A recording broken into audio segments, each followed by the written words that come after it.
E vamos começar logo aqui agitando, direto rumo ao nosso boletim diário da Corrida Maluca pela Prefeitura de São Paulo, que segue a todo vapor, dia após dia, os candidatos principais protagonizando episódios emblemáticos, pitorescos, para dizer o mínimo. Vamos falar então, já analisando aí os últimos movimentos, sobre a pesquisa recente divulgada pelo Instituto Paraná Pesquisas, que basicamente mostrou que, pelo andar da carruagem, essa corrida maluca vai ser decidida ali no photochart, no fio da navalha, talvez até nos pênaltis, porque os três principais candidatos, Pablo Marçal, o atual prefeito Ricardo Nunes do MDB, Pablo Marçal, claro, do PRTB, e Guilherme Boulos do PSOL, estão ali aparecendo pescoço a pescoço, palmo a palmo na frente. Marçal, inclusive, vale a pena mencionar, Mano Ferreira está aqui com a gente.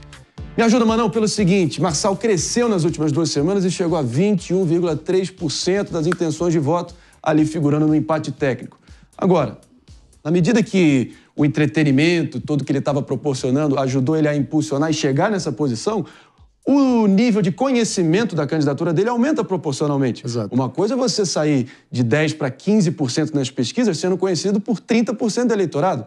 Agora, outra coisa completamente diferente, você sair de 15% nas pesquisas para 21%, sendo conhecido por 80% do eleitorado. Será que talvez a euforia do entretenimento pode estar arrefecendo e saturando? Pois é, um ponto que a gente não pode deixar de destacar é que o que cresceu muito mais do que a intenção de voto do Marçal foi a rejeição do Marçal.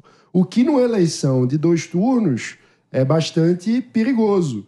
Porque, no fim das contas, na minha visão, o que essas últimas pesquisas mostraram é que o grande vencedor até agora de análise política tem sido o governador Tarcísio de Freitas. Porque o que mostra a pesquisa é o que o Tarcísio vem dizendo, que Marçal, no segundo turno, seria um passaporte para colocar Guilherme Boulos na prefeitura. Isso porque a rejeição do Marçal conseguiu competir com a rejeição de Guilherme Boulos, enquanto o atual prefeito Ricardo Nunes, que está empatado no primeiro turno, ganha com folga nos 2 cenários, seja contra Boulos, seja contra Marçal. Ricardo Nunes estaria muito à frente no segundo turno. Mas há controvérsias, sempre fica aquela coisa, o retrospecto recente de pesquisas não consegue captar determinado eleitor que se sente ali completamente repelido do processo político, talvez não vote há tanto tempo e pela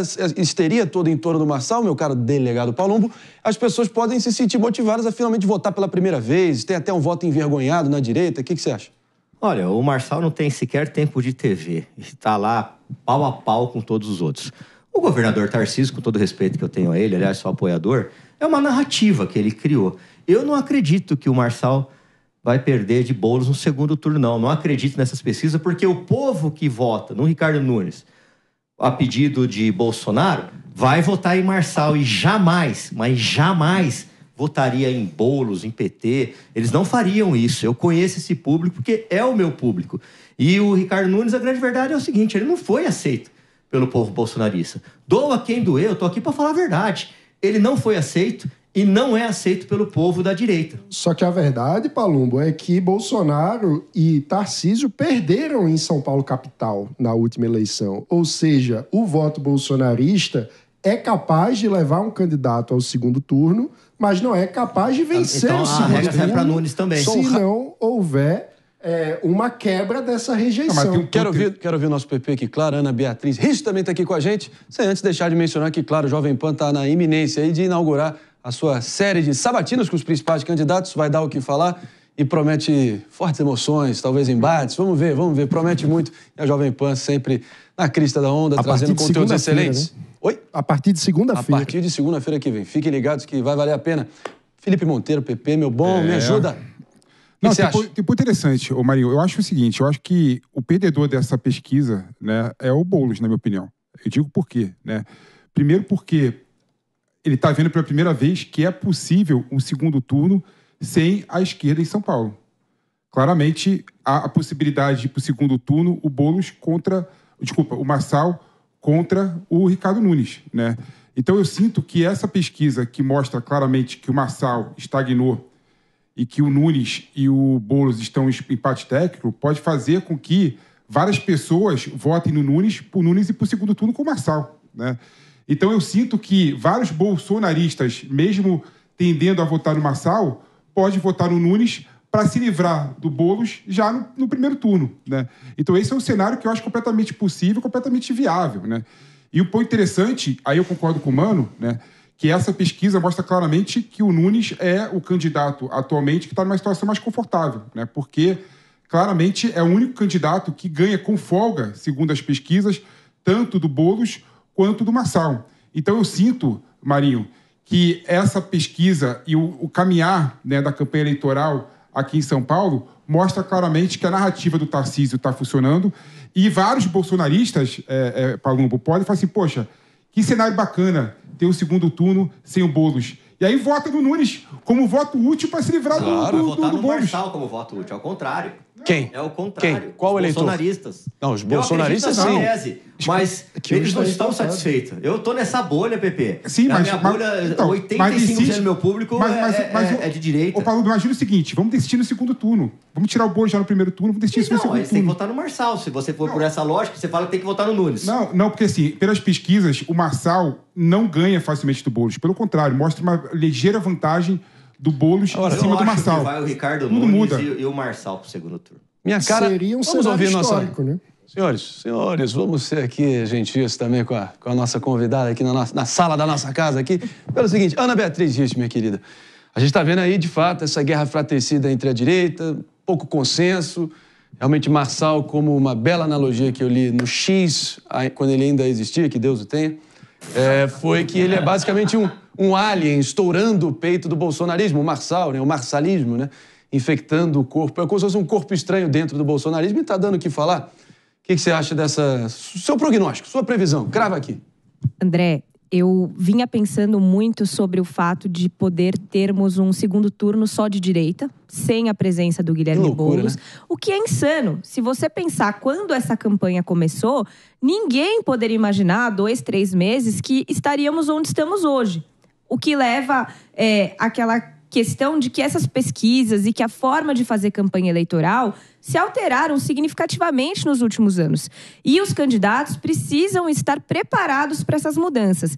Eu acredito que a rejeição do Marçal vai impedir que ele ganhe, mas que não impede de ir ao segundo turno, porque tem muita gente muito confiante nessa história de nova política, de sair daquele lugar comum, essa insatisfação que o Palumbo coloca.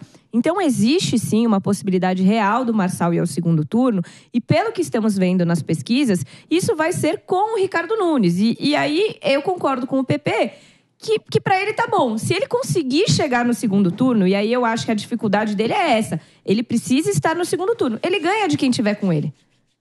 Para ele, então, agora é manter. E eu acho que tem um pouco assim, há umas 2 semanas começou toda aquela espetacularização com a suspensão da conta do Marçal. Criou-se uma comoção muito grande que é revelada nos números que vemos agora.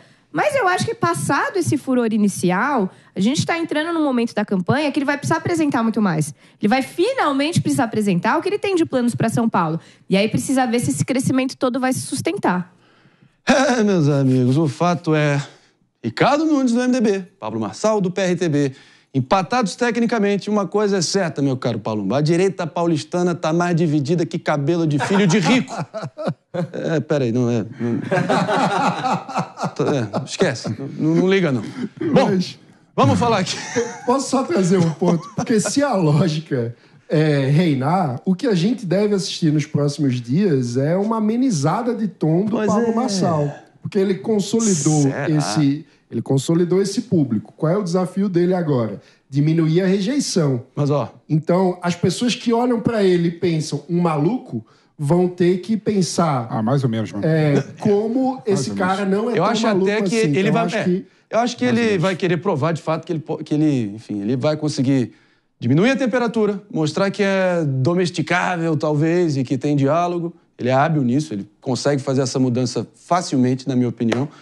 Mas o fato é que ele está em San Salvador, capital de El Salvador, talvez, nesse exato momento, para pegar algumas dicas com o autoritário mais popular do planeta Terra, Nayib Bukele.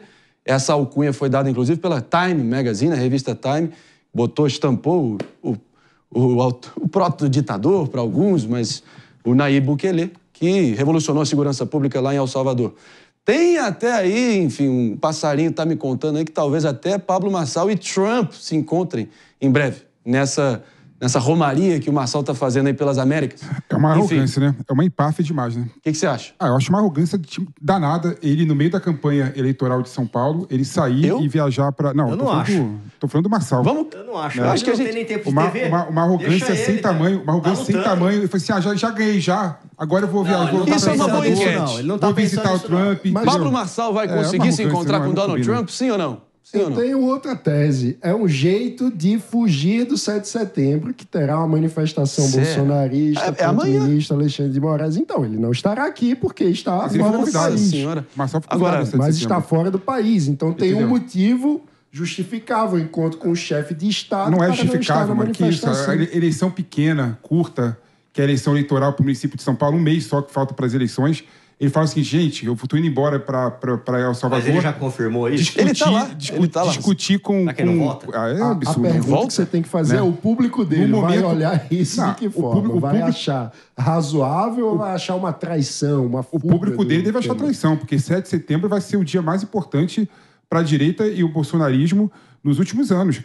7 de setembro vai ser uma reunião de todo mundo aqui para discutir a direita unida, junta, a favor da pauta que eles defendem contra STF, o Alexandre de Moraes e outras coisas que a gente sabe que vem por aí. Né? E nesse momento específico, o Marçal está pegando o avião e está abandonando a direita paulistana e indo visitar chefe de estados mundo afora. Agora, uma coisa é certa também. O próprio Bolsonaro pediu para o pessoal dele tirar o pé do acelerador, não fulanizar os protestos. Claro que ali defendendo os interesses personalíssimos dele de querer evitar cana, cadeia. Vamos ser sinceros, é isso, tá? Quem acha que é o contrário, que não, é um xadrez 4D, uma grande sofisticação estratégica, pelo amor de Deus. Mas sabe que... Mas, ó, vocês sabem quem está empatado também com... realmente acabou de aparecer empatado nesse exato momento, é Zé Luiz da Atena, está empatado com os votos nulos, meu caro Mano Ferreira. Porque ele aparece em 4º lugar e ele perdeu alguns votos, está com 8,4%, de acordo com a pesquisa do Paraná Pesquisas, lógico. Aliás, ontem ele fez uma agenda relâmpago, não sei se vocês viram, que durou meros 11 minutos na Paulista e disse ali aos jornalistas, né, que eu não quero dinheiro para doação da campanha, coisa nenhuma, velho.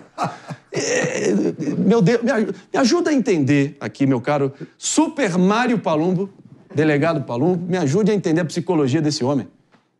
Eu já desisti de entender. Eu falo com ele quase que... Falei, não existe eleição sem dinheiro e sem pedir voto. Ele não pede voto, faz agenda de 11 minutos, vai para casa e que se dane. Tá mais ou menos assim. E tem gente que quiser votar nele, vota. Se não quiser, não vota. Isso ele falou para uma eleitora que ele encontrou na Lapa. A eleitora falou, eu gosto muito de você, vou votar em você. Não precisa votar em mim não, vota em quem você quiser. Aí fica difícil, né, meu? Eu acho que isso é sincerão, é totalmente sincero. Ele é muito sincero, ele sofre de sincericídio. Eu também sou meio parecido com ele, eu sofro de sincericídio. Mas tem horas que é bom você evitar algumas frases, né?